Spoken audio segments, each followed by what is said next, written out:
شتا مريم شتا مريم شتا.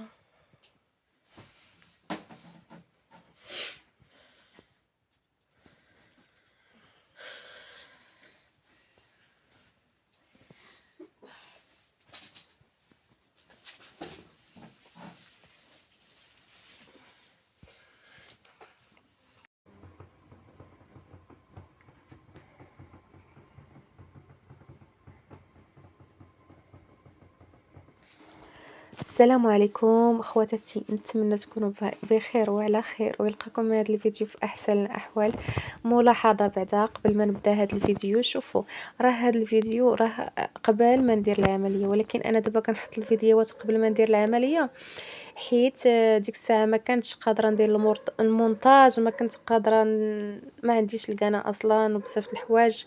ولكن دابا مور العمليه الحمد لله قلت خصني نوضي خدمي، نوضي حتى الفيديوهات. واخا انا قناتي راه ما كنربحش فيها، ولكن طامعه انني يجي واحد النهار وتكون سند ليا وتكون مصدر رزق لوليداتي. علاش لا؟ يا ربي تيسر الامور. ايوا اي وحده محتاجه يا ربي تسهل عليها، اي وحده عندها شي مشكل ربي يفرجها عليها، اي وحده كتمنى شي حاجه في خاطرها ربي يعطيها ليها يا ربي، يا ربي عاجل غير اجل. يا ربي كنتوسل لك اي وحده خلي ليها صحيحتها وخلي ليها احبابها وخلي ليها وليداتها، واللي ما عندهاش يا ربي يرزق ليها الوليدات الصالحين يا رب العالمين. الا شفتوني البنات كنهضر بالزربه باش نهضر قبل ما يسهل لي الفيديو، عندي بزاف ما نعاود لكم، باقي فيديوهات جداد غادي يجيو لقدام زوينين. وعارفه عطيتكم بزاف طاقه سلبيه في الفيديوهات اللي فاتوا، غير سمحوا لي والله العظيم الا ربي اللي عالم بيا وعالم بالحاله وعالم بالظروف. وانا حاسبكم بحال عائلتي الثانيه. ما شوفي، ملي كتكوني بوحدك ما كيكون كتكوني في واحد الضغوطات في واحد هذا وكتكوني بوحدك، ولا غير مثلا كتكوني في واحد المحيط اللي حتى شي واحد ما كيحس بيك ولا ما كيفهمك ولا ما عندك حتى شي واحد مثلا. فاحنا بالنسبه للناس اللي دايرين اليوتيوب وكيكونوا في هذه الحاله كيشوفوا هذوك الناس ديال المتابعين ديالهم، يعني يتشكاو عليهم. غير كلمه زوينه لا سمعوها غير في تعاليق شافوها، غير كلمه دعاء هكاك بالشفاء ولا شي حاجه، راه كيسوى عندنا الدنيا وما فيها، اقسم بالله العلي العظيم. شكرا بزاف لكلامكم الزوين ودعواتكم وكل شيء. المهم شوفوا، عمركم شفتوا باللي انه واحد السيده غاديه تفتح وكتوجد هزه المسؤوليه ديال شنو غياكلوا وليداتها، ياك ما يخصهم شي حاجه، شنو غيوقع من بعد، وتوصيهم حتى الا وقعت من بعد شي حاجه توصيهم. هذه هي انا، هذه هي انا نط هاد الصباح هذا ما بقى ليا والو على العمليه، فنط ودرت نعاود نكرر بلي انا هاد الفيديو راه قديم غير كندير ليه المونتاج دابا. اما انا صافي درت العمليه ديالي والحمد لله كنتمناو من الله الشفاء، ولكن هاد الفيديو قبل العمليه. فنط في هذاك الصباح شنو درت؟ عطيت لبنتي تفطر. ولدي كان شويه مريض ما ديتوش المدرسه، عطيت لبنتي تفطر، فطرتها وداتها اختها للمدرسه. ايوا صافي نط انا ديريكت عجنت داك الخبيز القطبوط، عجنت كميه كثيره باش نديرها في الثلاجه باش وليداتي وقت ما يحتاجوا الخبز يلقاوه. واخا انا ما بجنبهمش، حاولت انني نفكر فيهم ونعطيهم كاع داكشي اللي غيخصهم في دوك 3 ايام اللي غندوز في المستشفى ان شاء الله. ف كاينه الشتا صورتها لكم، عجبني الحال وصورتها لكم. يا ربي الشتا اليوم طاحت هاد العام طاحت الشتا بزاف، يا ربي تجعلها خير على المسلمين كاملين يا رب العالمين وبركه. المهم البنات داك الخبيز كيما شفتوا طيبته وخليته حتى براد، درته في الميكات اللي دخلته الفريغو دخلته، واللي حطيته على برا حطيته باش ياكلوا فيه. ما بغيتش نحطو على برا كامل باش ما يخسرش. ووصيت بنتي انه كل ما سالا ليهم الخبز تهز وحده هكاك تسخنها وصافي. درت ليهم درت ديك الكوكوط، درت فيها شويه ديال الدجاج، شويه البصله، شويه خيز وبطاطا وصافي باش منها يتغداو. وإلا شط شي حاجه راه غادي ندخلها للثلاجه فين ما يجيهم الجوع غيسخنوها وياكلوها. كذلك درت هاد البلبله هادي، فورتها قديتها خليتها حتى بردات، درتها في الميكات.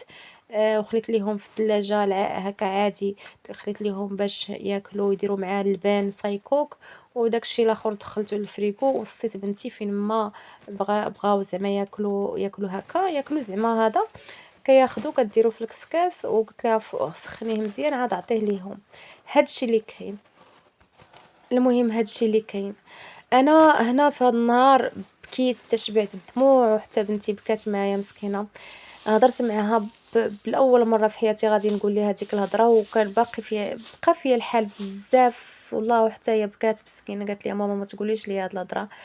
بقيت كنوصيها على خوتها، حيت مع العلم انها هي زعما كبيره على خوتها، واخا هي باقا صغيره، راه 14 عام مسكينه، راه باقا صغيره، ولكن هازه المسؤوليه باقا صغيره. لا اله الا الله، هادشي اللي عطا الله.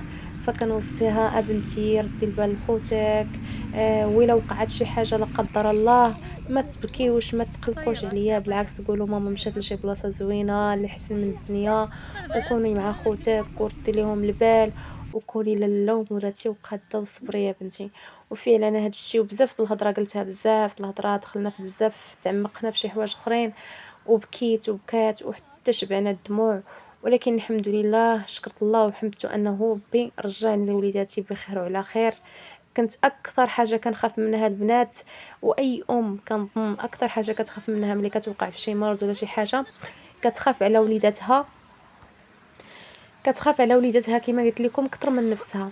والله العظيم البنات ما كنفكرش انا، كان ملي كنقول نموت يقدر نموت مثلا وتوقع لي شي حاجه، كنفكر غير في ولادي، ما كنفكر في حتى شي واحد، ما كنفكرش في راسي، ما كنقولش مثلا انايا مع العلم انا خصني نفكر في هذا الشيء، ولكن ما جاتنيش في بالي، ما جاتنيش نهائيا. اكثر حاجه كتجيني هي ولادي، لما غنخليهم ما عندهم لا باهم لا، من غنخليهم في هذه الدنيا حتى شي واحد ما غيحن فيهم. شتي ولادك حتى شي واحد ما غيحن فيهم كيما غتحن فيهم امهم، حتى شي واحد. ولكن الحمد لله على لطف الله. المهم هنا راه خرجت وليداتي من بعد ما ساليت كامل، قلت غنخرجهم واحد الخريجه اللي غادي يخرجوا ان شاء الله، وزعما يخرجوا وندورهم ونعطيهم شويه الوقت، بحكم انني شحال هادي ما خرجتهم. خرجنا للغابه دانا خويا، انا والوالده ديالي الاخت ديالي ووليداتي، دانا مسكين درنا كاسكروت هكا وجدناه ومشينا للغابه، دوزنا وقيت زوين. الصراحه كنت محتاجه لداك الجو، كنت محتاجه لداك الجو. داك النهار كان واحد الجو زوين، وما عرفتش، بحال الا تنفست، والله لا بحال الا تنفست، بحكم مده وانا مريضه، ومده وانا في الدار، ومده انا ما، مهم ساده عليا. فهاد الخريجه كنت وقيله انا محتاجاها اكثر من وليداتي، فكانت خريجه زوينه الصراحه. خرجنا واستمتعنا بهذا المنظر الزوين، وفي الاخر درنا داك الكاسكروت هكا دغيا دغيا، وجبت لولادي لهاد الالعاب هذا والسيرك، لعبوا شويه، بقاو حتى العشاء عديتهم للدار، تقتلني انا البرد، صافي مت بالبرد والله العظيم. فهادشي اللي كاين البنات. شكرا على الدعم ديالكم، شكرا على الكلمه الطيبه، شكرا على اي وحده دعات معايا. سير اختي ربي يخلي لك صحتك، ربي ليه لا يحوجك لشي واحد في هذه الدنيا يا ربي، وربي يعطيك ما نويتي في حياتك في هذه الايام المباشره، هذه الايام المباركه يا ربي. بغيت لك اي حاجه زوينه يا ربي يا اختي. شكرا بزاف، دعيو معايا، مازالني محتاجاكم بزاف البنات، والله مازالني محتاجاكم.